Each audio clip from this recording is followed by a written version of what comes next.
사주를 분석해 봅니다. 이 사주는 신축년에 태어나서 무술월, 을해일, 신사시에 태어난 권명 여자 사주입니다. 을목으로 태어났는데 술월에 태어났습니다. 일간지가 을의 간지를 가지고 태어났는데 목이 하나, 화가 하나, 토가 세 개, 금이 두 개, 수가 하나. 토가 많은 편입니다. 죄다 신약이라고 합니다. 죄다 신약은 이제 돈 욕심이 많다고 하는 건데, 돈 욕심이 아무리 많아도 운이 좋아야 또 돈이 들어오죠. 욕심만 부려서는 오히려 손해가 나는 것인데, 이 사람은 이제 그 어차피 부부 풍파가 따르는 그런 사주를 가지고 태어났는데, 이제 한번 이혼하고 이제 자식하고 사는 사주예요. 이제 자식하고 이제 오래전부터 산 지가 좀 오래된다는데, 지금은 이제 이 사람이 그 이제 58살 계묘 대운을 살아가고 있는데, 계묘 대운이 뭐 크게 나쁜 운은 아닌데 이제 그냥저냥 사는데 열심히 살고 이제 자식하고. 근데 이제 앞으로 60대 넘어가면 이제 갑진대운이 진술충 간무국, 돈에 손실이 있을 수가 있고 좀 건강에 문제가 됩니다. 그래서 손재수가 있고 건강이 문제가 되니까 좀 살피셔야 되고, 토가 많은 관계로 이장이나 소화계통이 문제가 될 수가 있어요. 그렇다도 이분 뭐 소화 맨날 안 돼가지고 속이 꺼끄럽고 약 먹고 그런다는데, 말년에 많이 움직이겠다. 자식하고는 좀 풍파가 따르겠다. 실컷 키워놔도 어렵게 키워놔도 자식이 크면은 다 내 곁을 떠나고 자식들이 지 맘대로 하려 하고 부모 고생이죠.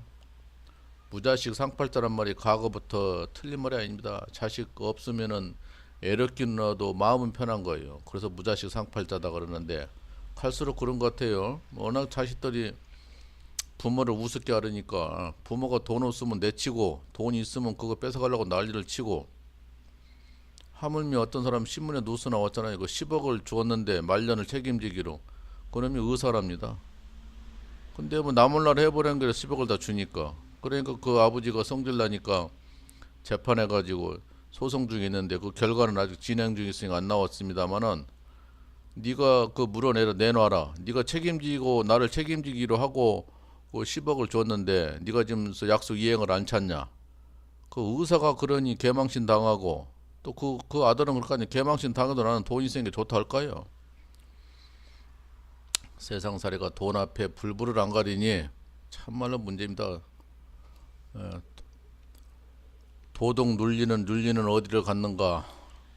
돈 때문에 부모 죽이고 자식 죽이고 보험으로 해가지고 부인 죽이고 남편 죽이고 사람을 사서 죽이고, 무서운 사회입니다. 부모가 쉽게 안 죽이면은 돈은 급하고 잘 살아보려고 어떻게든가 부모를 죽이려고 사람 식여서 죽이질 않나.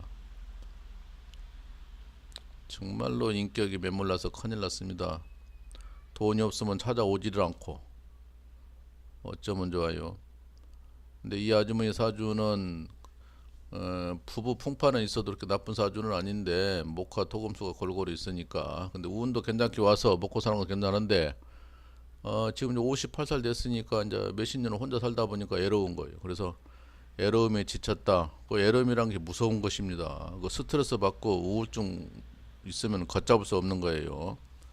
그래서 그 무섭다. 남편한테 대해서 힘도 들지만은 그게 오래 가면 이제 나이가 먹으면 애로운 거예요.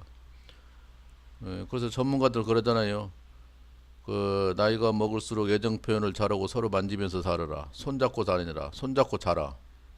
그러면서 엔돌핀이 살고 애정 표시니까. 근데 그걸 혼자 잔다고 봐요. 혼자 독서 공부를 자고 혼자 밥 먹는다고 생각해봐요. 그거 참 애로운 거거든. 그래서 문제가 다분히 되는 건데, 이 사주도 이제 배우자 풍파는 다분히 따릅니다만, 또 부성인물하고 배우자가 고지에 들어가서 땅속에 들어갔다. 무능하다.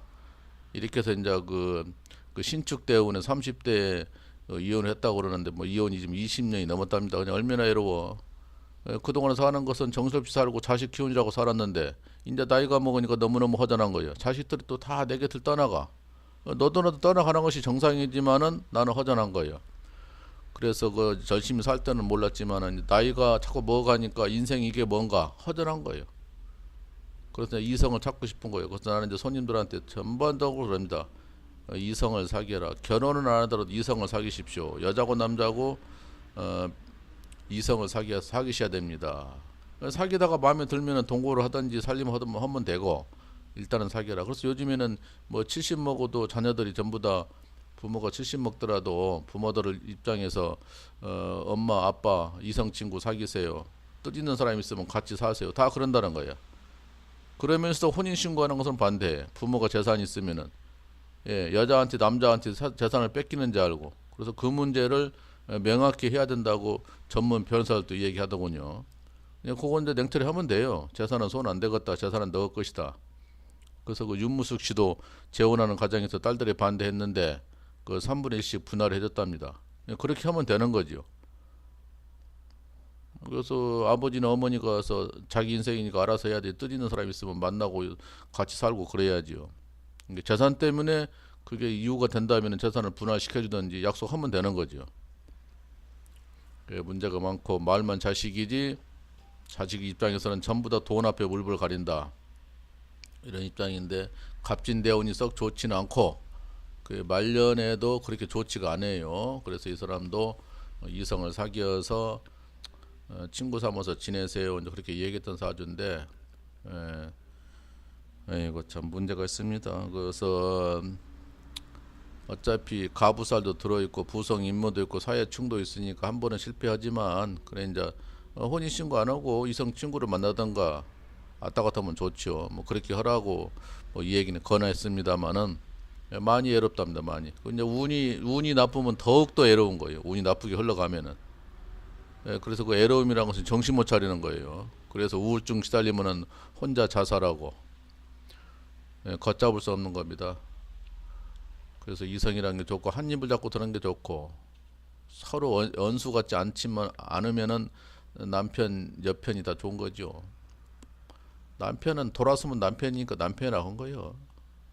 여기까지입니다.